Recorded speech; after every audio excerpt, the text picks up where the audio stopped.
After a nuclear war, they say radiation could not have been worse. They obviously haven't met Parsifal.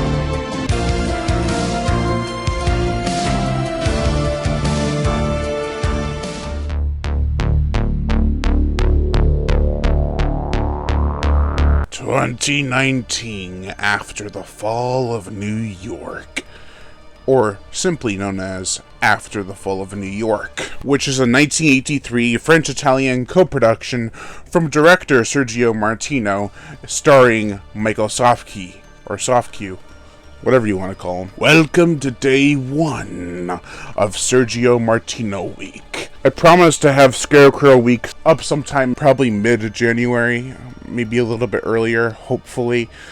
So let's continue on with Sergio Martino Director Dedication Week. But before we get into it, make sure to like, comment on, as well as share this video.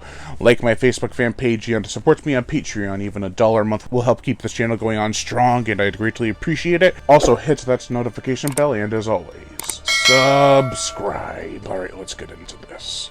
The plot. In this post-apocalyptic story, the world is near its end, because there are no more fertile women left on Earth. Well, except for one, who has been locked away for safekeeping.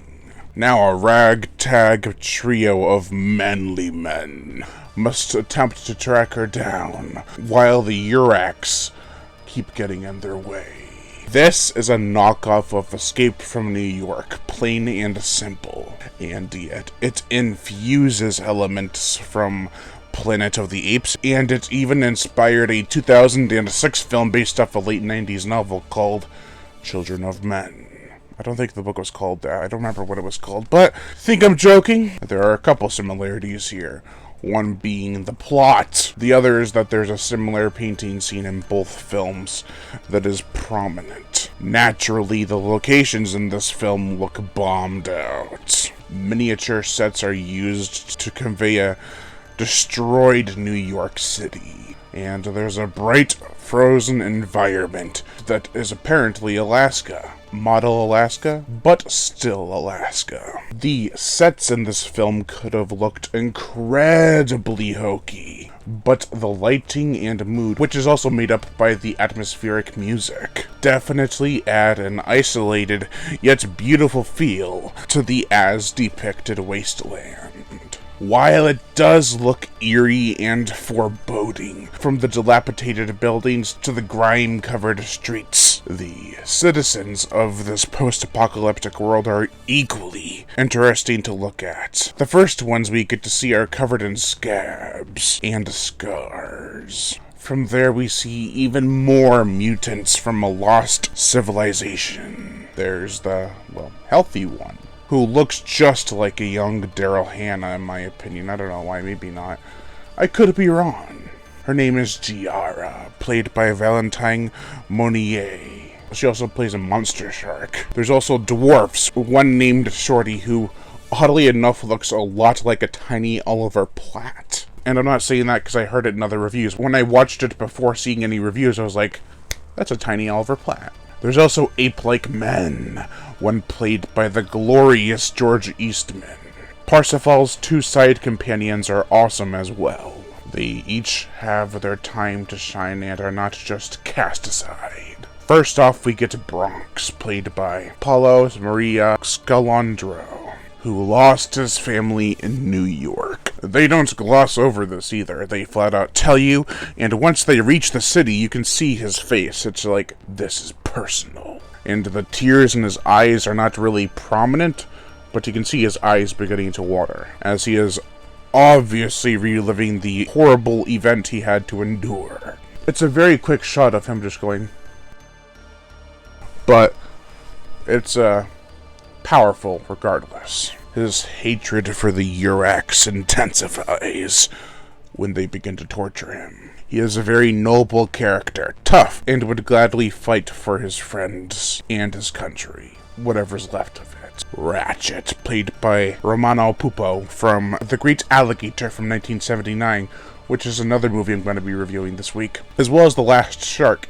He was the hunter at the end of that movie. He's also in Escape from the Bronx. Anyways, he is the so-called strongest man in the Confederacy, and he proves himself time and time again, and comes to the Gaines' rescue on more than one occasion. However, he may be holding a secret that, well, is only hinted at briefly, but it's there. The real question is he friend or foe?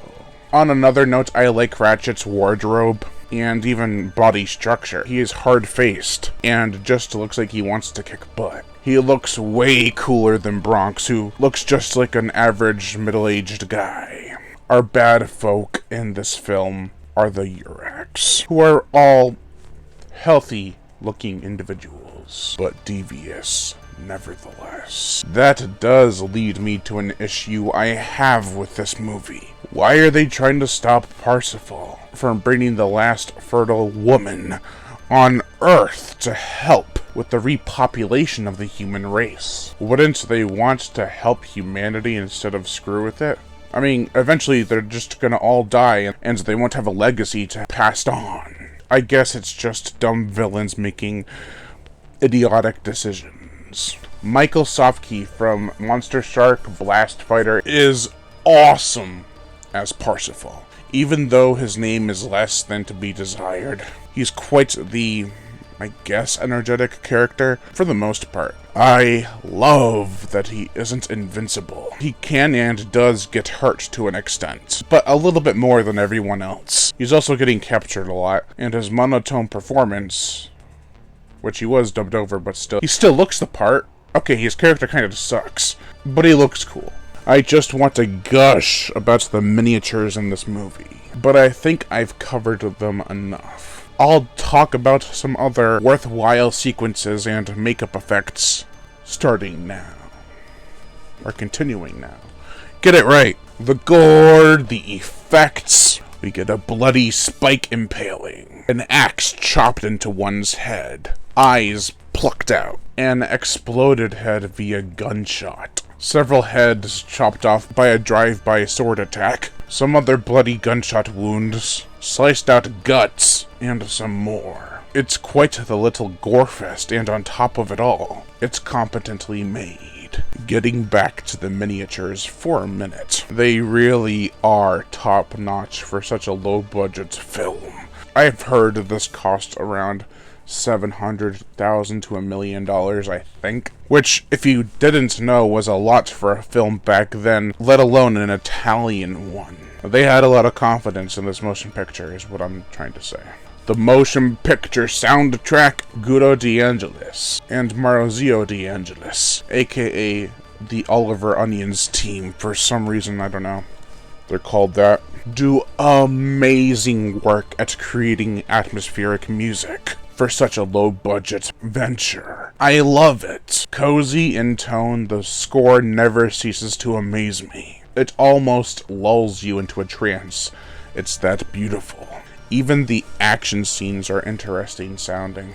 I found it funny that there's a scene with a guy playing the horn, but he obviously isn't playing the horn. Pure class cheese. After the Fall of New York, with or without the 2019 in the title, is a highly enjoyable, entertaining, and well-made post-apocalyptic action movie. It's got cool characters, great gore, amazing atmosphere, and music, as well as a high entertainment value. I really felt this movie was bigger than it actually was. It's high-class schlock, and I love it. Overall, I give 2019, After the Fall of New York, a 3 out of 5. For 2019, I was going to review Blade Runner. I had watched it, but I want to watch it more to get a proper review out. And I already saw this a whole bunch of times, and I figured why not do a Sergio Martino week to tide you over until Scarecrow week is finished. So that's why I chose this. Anyway, thank you all for watching, and I am Brian Gatto, the horror show host. Make sure to like, comment on, as well as share this video. Like my Facebook fan page and support me on Patreon. Even $1 a month will go a long way, and I'd greatly appreciate it.